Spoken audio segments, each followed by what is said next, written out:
Well, there we go. After a few technical difficulties, we are live. I am Andrea Lane with Berkshire Hathaway Home Services, Ambassador Real Estate. We're here today with Matt from Plumbrite. Say hi.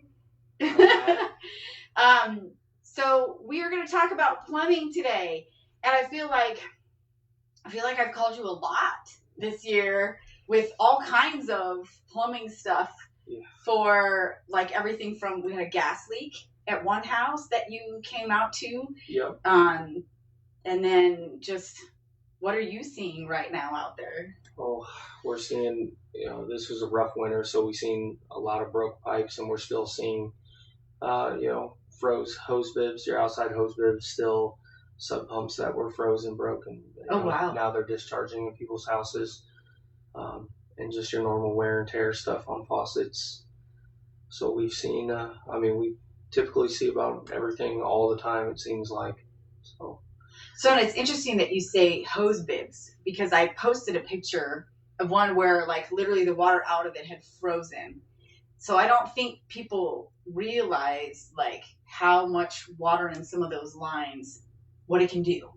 Yeah, a small hole can do quite a bit of damage. Quite a few gallons a minute per, a pin-sized hole, and going unnoticed for a couple hours, thousands of dollars of damage in a finished basement, or down the road you run into mold issues and everything else with just small drips. So we've seen quite a bit of that, especially with, like I said, the hard winter that we had, that deep freeze. Now, what about, especially because so tonight and tomorrow night we're supposed to see freezing temperatures again, and then everybody's kind of started getting ready for spring. What would be some advice that you would give to everybody to say, hey, what can we do tonight to prep up for some cold temperatures? Maybe if you've gotten the hose out, or yep, if you've already gotten a hose out, now would be a great time to take it off, especially for the next couple of days. Make sure it's disconnected from the outside of your house. That way you don't take the chance of that freezing that hose bib and any kind of damage down the road.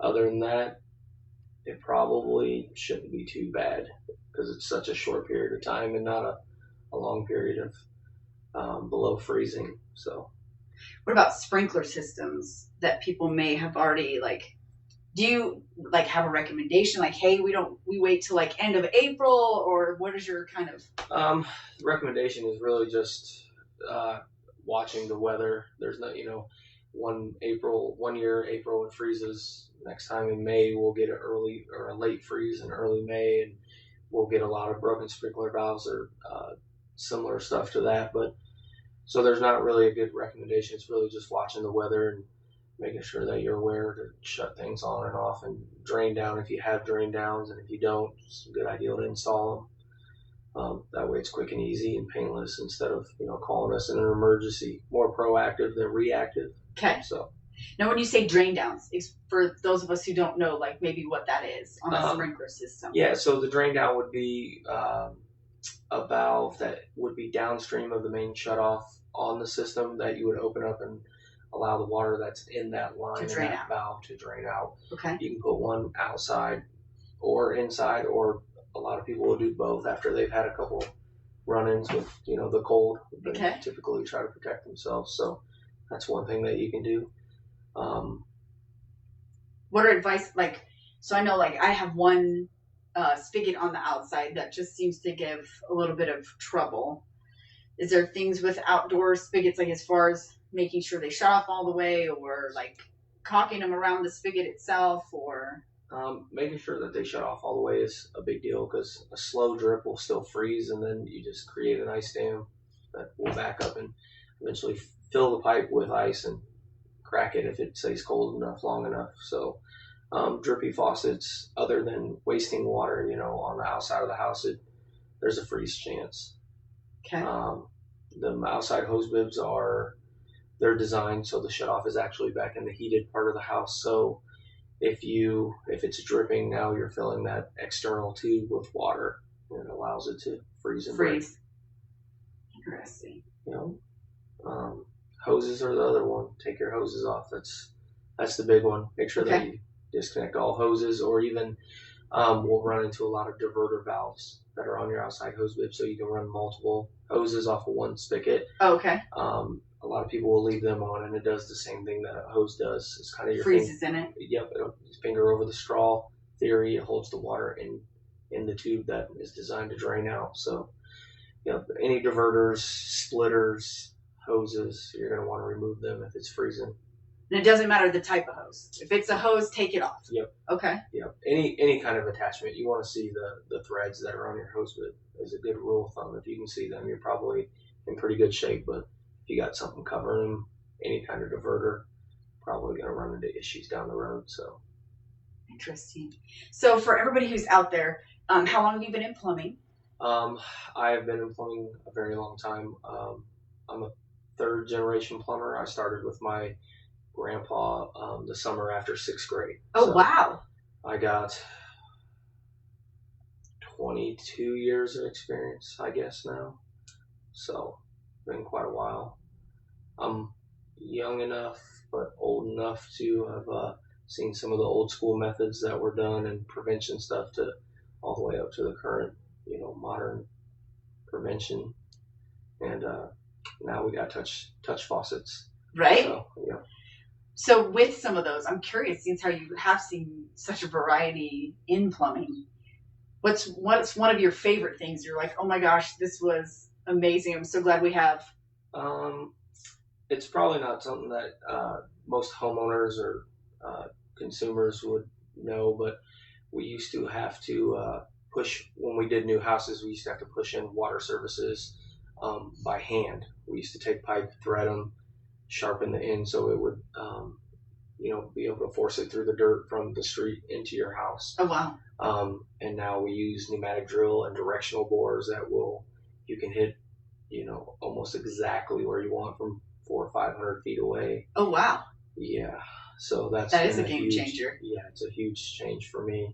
That used to be my job when I was young. Is I had to push. We called it the clicker machine, and it was just basically a come along that shoved pipe through the ground with just whatever force you had. So I was pretty excited to get hydraulic and pneumatic drills.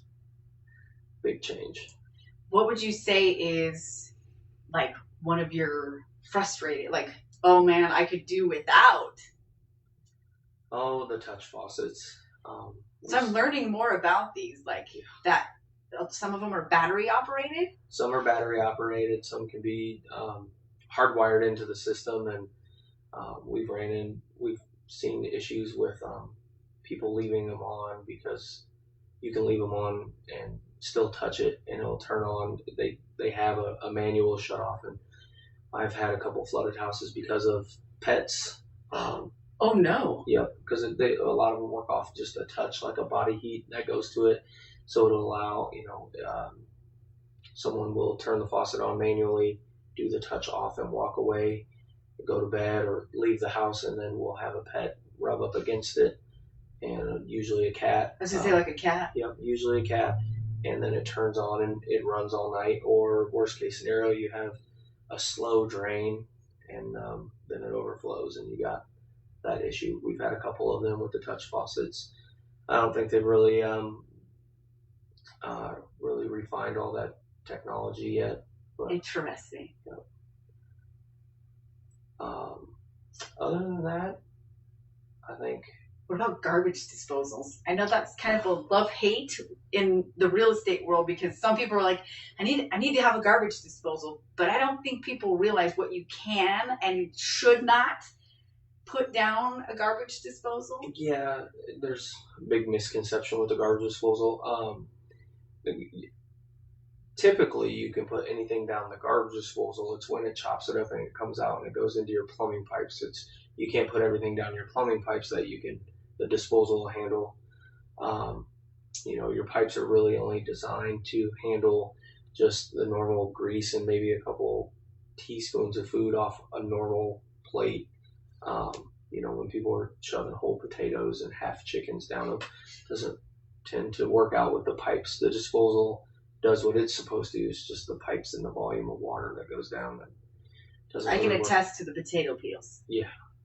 Not me personally. It was a family member who put the potato peels down my drain, and that was when I discovered at one of my older houses that the angle wasn't good enough either for it to go down, and then it got stuck and Yeah, they garbage disposals keep us plumbers busy with the drain cleaning side of things, and a lot of people, they opt out to take them out. So, there's a little bit of minor pipe work there, but yeah, garbage disposal, um, they're not bad. You just, like I said, the garbage disposal handles a lot more than the pipes that it's connected to. So, okay.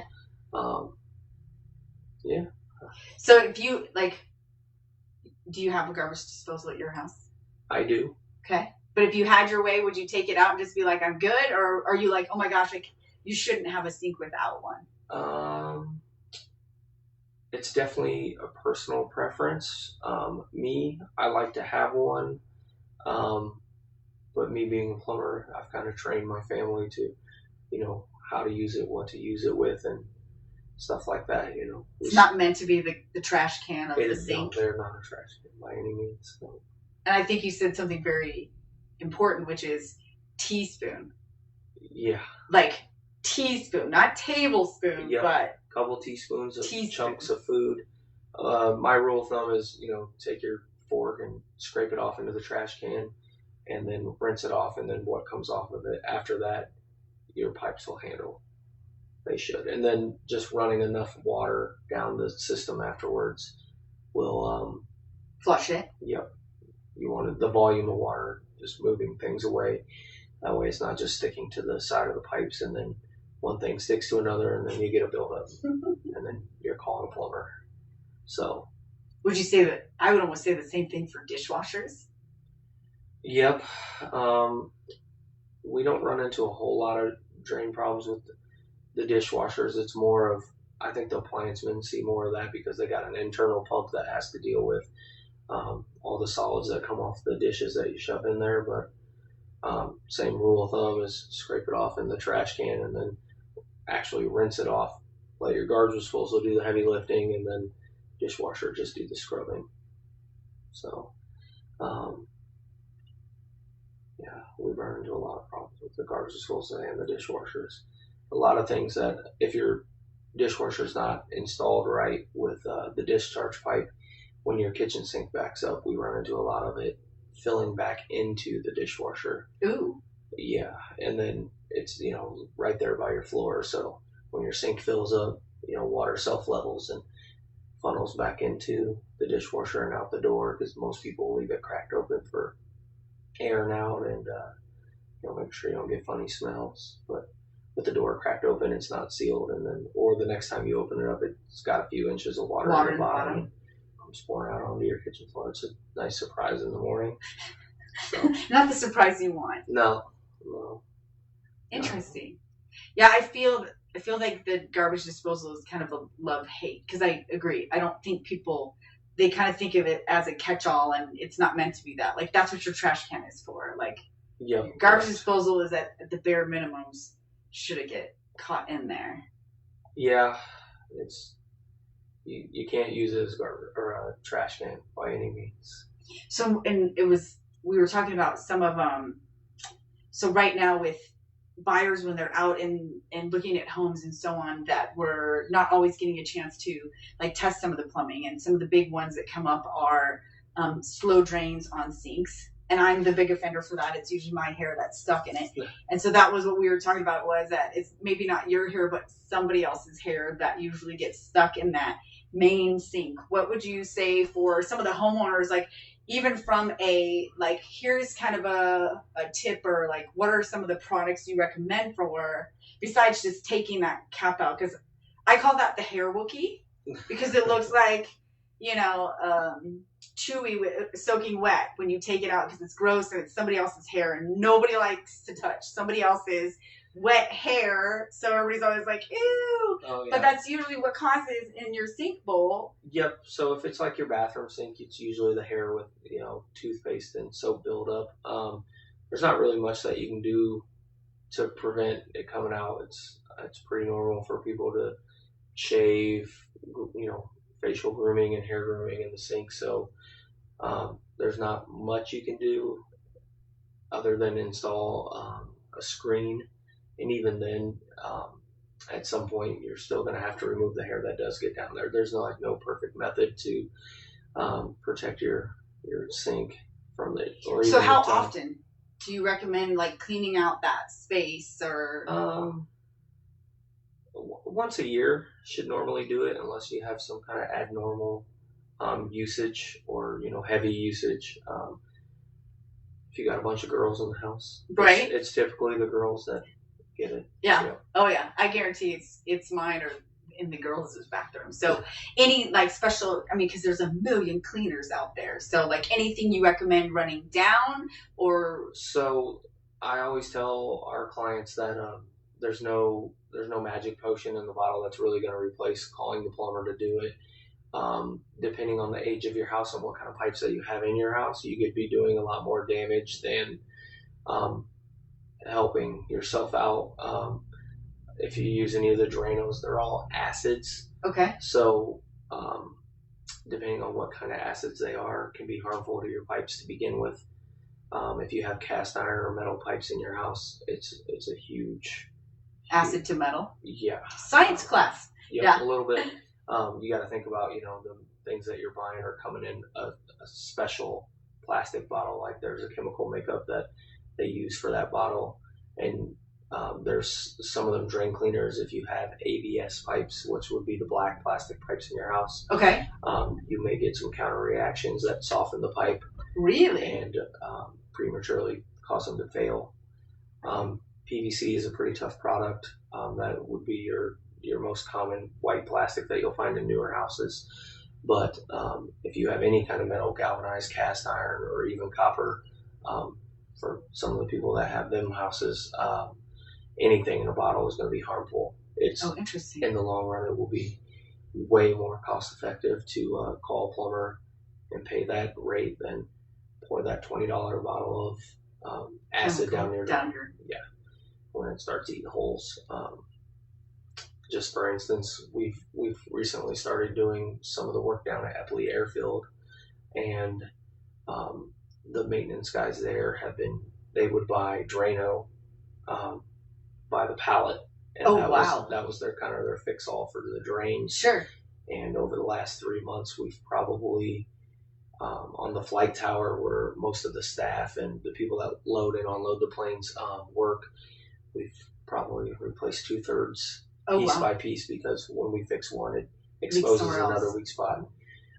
Last week we actually just got into the under the floor part, so it'll be interesting to see. But I wish I actually would have brought a piece. That would have been a pretty good something to show them, because the bottom of the pipe or the sides, it just kind of disappears, and then the water soaks into the dirt, and whatever the water's trying to move out is not there anymore. Interesting. Huh. So I highly recommend not using anything in a bottle. I know there's companies out there, or even TV commercials, that say it's safe, but you're just going to keep me in business and cause yourself some headaches down the road. Yeah. So it's $20 now, but it's a lot of bucks later. Yeah. Oh yeah. Very interesting. Huh. What are so I know, like, one of the things we're seeing a lot of is with older water heaters. What's been interesting to me is you always hear people say, oh, hey, just get rid of that old water heater. It's old. And I've always had plumbing friends who said, actually, the older stuff was built to last 30 plus years if you treat them right. And some of it is like once a year, you're supposed to actually flush the system. And I don't think, because even I'm guilty of not flushing the system, but to get all that calcification out of the bottom. Like I've heard stories of them having to break up a water heater to get it out of a basement because there was so much calcification in the bottom. What is some advice on that? Some of the older water heaters were definitely built better. Some of them were lined with glass on the inside of them, and that actually caused them to last a lot longer than expected. The manufacturers have made changes down the road, so they're in the business of selling their product, not making lifetime products. But they were definitely built better. The tank was, and the water quality was much different. And as in our area, as Omaha's gotten bigger and we hit thresholds of number of people in our city, the water quality actually goes up by a federal standard. So our local water purveyor would be MUD, and they're required to put certain things in the water, fluoride, chlorine, chloramine. So all of that stuff is kind of rough on all of your plumbing appliances, water heaters, washers, dishwashers, your faucets. I don't think people realize that. No, that the quality of water affects all those things, not yeah, just your water heater, or not just. yeah. So even the life of your pipes, ranging from copper or the newer CPVC and PEX that they're putting in newer homes, the water quality it's huge. It's one of the things that will do quite a bit of damage. So the water quality, the water pressure, them are the two things that will put the wear and tear on your system and your fixtures, your faucets, ice maker and your refrigerator. If you have an ice machine outside of that, what else? Your dishwasher. So do you recommend like a water softener or water filtration system, or what are some of the things that can help? I recommend a softener and brain fart, carbon filter. Okay. The carbon filter gets rid of all of the chemicals in the water, and then the water softener takes out all the minerals. Minerals are just basically they're microscopic rocks. Right. The average person, I'm trying to think some of the statistics, but the average person runs about 6 pounds of rocks through your plumbing system. Okay. So you're just grinding a rock against the walls of the pipes and coming out of your faucet. If you've ever taken off the aerator on your faucet and seen all the white stuff, calcium and different minerals that build up, that's what the softener will get rid of. There's some other benefits as far as removing the minerals. It gives you the soft water for cleaning. You use less cleaning products. Same thing in the clothes washer, less soap. You'll notice that your clothes are cleaner. And the softener's a huge benefit for the women of the house. It helps for with, hair. Yep, the hair and the skin. You'll notice it in the winter. It's a big. Your water heater will love it, and you can see that 15, 20 year mark out of your water heater still if you take care of the water going into it. Do you recommend any? Because obviously you put salt in the water softener. Yep. So are there any that you prefer that are better for your system as a whole, or is it just you're usually pretty good?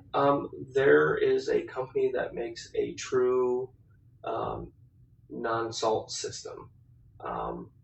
It's a premium system.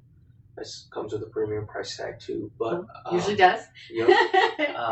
But it's a natural soft, and they soften the water through just like Mother Nature would do it. They use more of the coral and the charcoal things that you would find in nature, and compared to your traditional water softener that would use a plastic resin that's positively and negatively charged ions, little pieces that looks like black sand that's in it, and that's what more or less magnetically pulls the minerals out of the water. Big magnet. Yep. Got it. And then it uses the salt water to wash all the little tiny magnets out, and then you can filter more water through it. Where this system, it just filters the water through a filtration system. We've installed a handful of them, and we've seen pretty good results out of them. No maintenance, no salt, and so far every customer they've enjoyed them and had nothing but good things to say about them. So. I'll have to get the name of the system because I'm curious what it is. Yep. I'm gonna take a look. I'm gonna grab it. And it doesn't. So you don't have to, with the stuff that's in it, you don't have to continually put the charcoal or anything in it. It's self-maintenance. The company that does it produces it they have one in their lab, and they've been running it for 23 years, I believe now. Oh, interesting. Yep, and they randomly test the water, and it's still producing soft water after 23 years. Oh, wow. Yeah. Which I'm sure, yes, is probably more expensive, but the offset to not having to buy salt constantly, and because that's what I see. You walk through somebody's house and the light is always flashing on the softener because everybody forgets to put, salt in it. And yeah, so you don't buy the salt, so there's savings there, and then just not forgetting to put the salt in down the road. It's more of a self-contained unit that self-maintenance. You kind of set the timer, and it does everything that it's supposed to do on a regular basis. So very little to no maintenance for the homeowner. Which is also always worth paying a little extra for a little less maintenance. Yep. Absolutely. So you mentioned something that I don't know if everybody's aware of too, is the PEX piping becoming more, and I know that was a big push for plumbers because Omaha took a little longer to kind of get into the use of it, where Iowa was doing it a lot more prevalently than we were. Yep.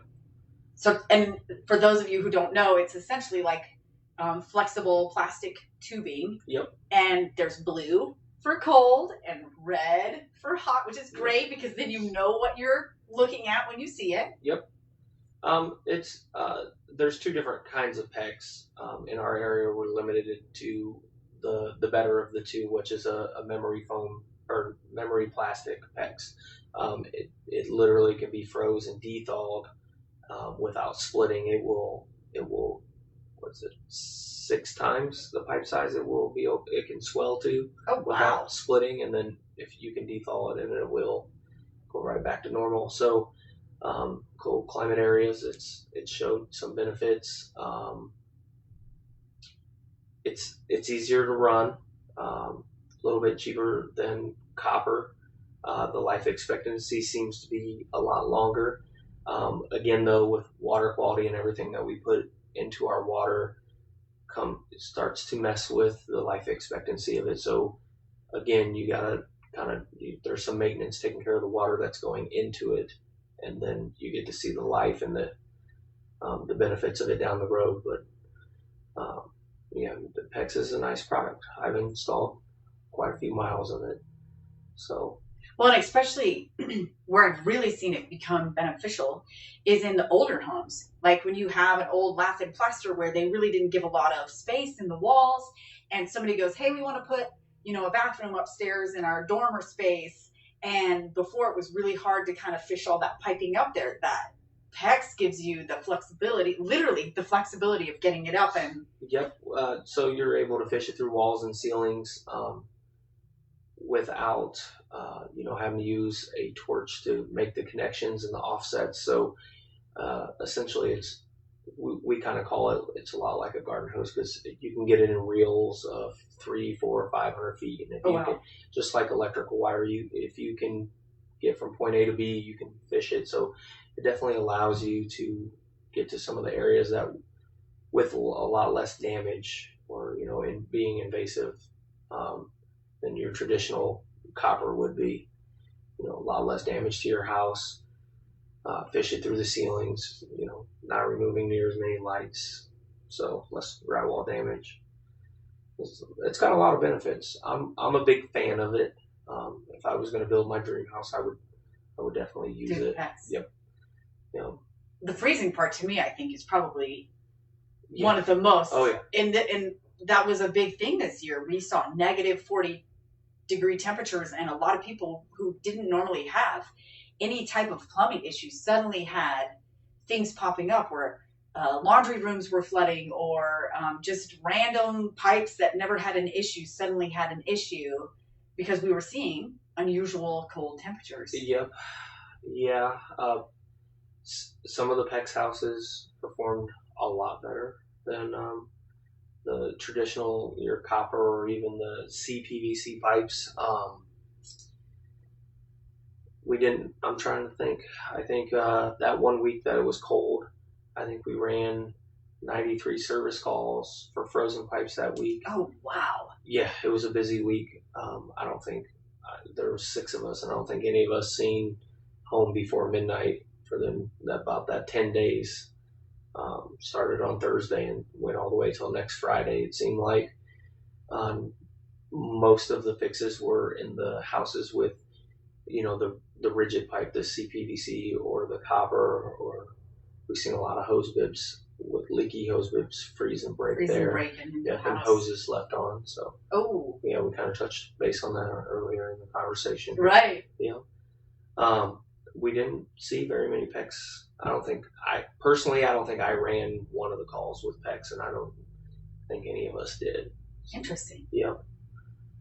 Well, before we wrap up, what advice would you give for the typical homeowner when it comes to their house, like for plumbing or? If you want to stretch out the longevity of your fixtures and the system in general, on your water system, you definitely want to take care of the quality of water coming in. So some kind of filtration softener system, and then make sure that your pressure regulating valve is always working. High pressures cause to a lot of damage, drippy faucets, running toilets. So pressure and water quality is huge for your potable water system. And then stay away from all the drain cleaners. There's no magic potion in a bottle that's going to fix your drain problems. That's good to hear, because I'm sure most people don't know that that's a thing. Now, and you talked about the pressure, and for obviously, because I've learned that some homeowners don't really realize that there is a set pressure your house should be at. And I've been in neighborhoods where, for whatever reason, pressure to that house itself was higher. But you guys can check. I mean, it's a simple. Yep. It's almost like checking your tires on your car. It's very similar. We can do it without coming in. You can do it from hose bib outside. We just hook a pressure gauge to it. Everything in your house, from the pipes to your faucets and appliances, it's all designed to operate at 80 psi. Anything more than 80 psi, you're prematurely wearing it out. Okay. So, because it's just a valve that goes right on the outside that helps. It's a valve that goes in front of your water meter. So wherever your water meter is, it's just a little valve that's only a few inches long. If you have one, it's usually swapping in and out, and if you don't have one, it's usually a fairly minor plumbing installation. It's not a major tear your house apart or anything like that, but that little valve will save you a lot of headaches down the road. So, yeah, that's another one I learned that not everybody knows about. Yep. And it's easy. A typical, is that usually just like a trip fee for them to come see what the pressure would be on their house? Yeah, so we only charge a trip fee after hours, and then during normal business hours, we'll come out and check your water pressure for free if you just schedule an appointment with us. Well, we'll make sure to add your number and contact onto our video here, because it'll be accessible for everybody and for you to see later and to see how you did. And the whole shop's waiting to see it. So. Oh, I'm sure. I love it. Well, thank you so much, Matt, for joining with me today. I'm sure we'll see you again when we see some crazy stuff in the world of plumbing. And I thank you guys for joining us on 30 Minutes with a Realtor, talking about plumbing and maybe some things you didn't know, like no easy fix in a bottle for what goes down your drain. And then we'll make sure, if you want to check the pressure of your house, that you have the chance to do it. We'll include Plumbrite's number so that you can reach out to them. And thanks for joining us on 30 Minutes with a Realtor. I'm Andrea Lane with Berkshire Hathaway Home Services, Ambassador Real Estate. There we go.